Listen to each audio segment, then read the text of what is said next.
Hello everybody, how is it going? I am Lucas. Today we're going to be checking out an album from Mark Morton called Anesthetic. For those who don't know, Mark is a guitar player in Lamb of God. This is his first solo album that he puts out, and it has a very interesting cast of characters because pretty much all of the songs except for one have a guest singer in them, and one of them actually has, and a couple of them have two guest singers in it, which is really cool. So the very first track, and the very first song we actually heard from this album is called Cross Off, and it features Chester Bennington from Linkin Park, who has sadly passed away, which it's kind of sad because he really liked this song. He put a lot of work into it, and this song sounds phenomenal. It's so powerful. Chester does a good job on it. The song structure itself is really good. It makes me so sad because I kind of wish they would have formed their own band just around this song, because Chester's voice sounds so good over harder type of music as opposed to what he was doing in his later years with Linkin Park. This track is the best track on the album. It's great. It's fantastic. It's a very, very, very cool song. The second track up we have is called Sworn Apart. This one is featuring Jacoby Shaddix from Papa Roach. What's interesting about these songs is I think Mark wrote them with the singers in mind, because each song kind of sounds like the main person's project, so to speak. So this Sworn Apart, it's okay.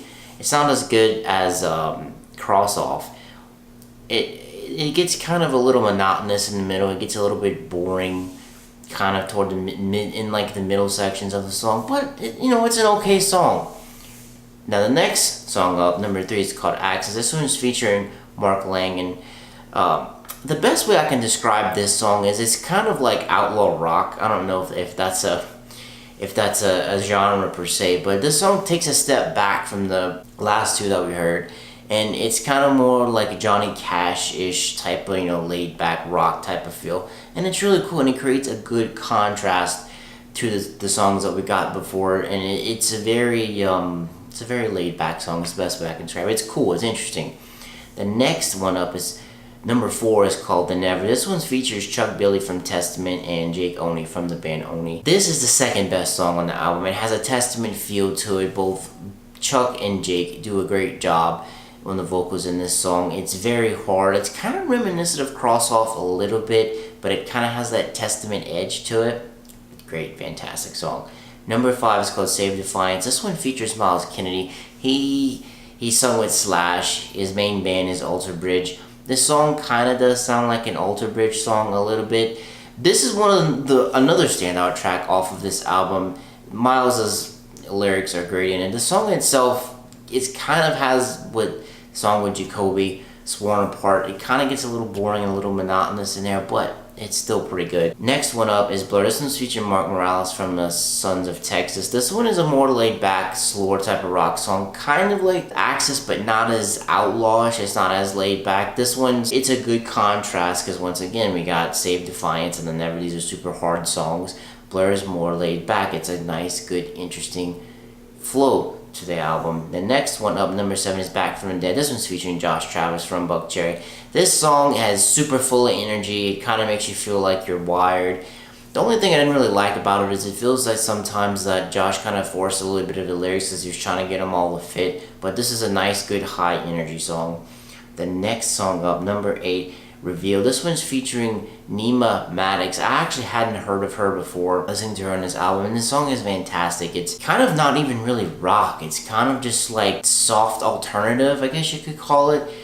She has a good voice. Her voice is awesome, lends to the song very awesomely. It has some acoustic guitars. It isn't so much laid back, but it's kind of, it has a nice good flow to it. It's, once again, the different contrast of the songs on this album is what makes it so interesting and so cool.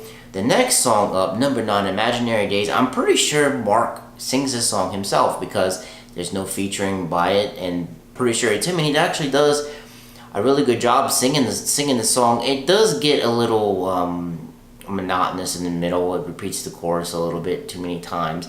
It's almost kind of comes off as a little bit boring and stale, but it doesn't.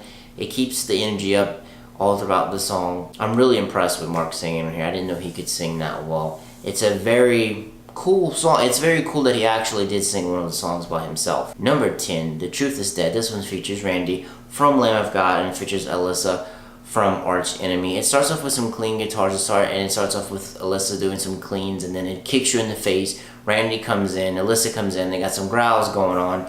It's a very good high energy song to end the album with. This album has a lot of ebbs and flows going through it. What would I give this album ranking wise? I think I'm gonna have to give it a 3 out of 5. It has a nice good flow to it.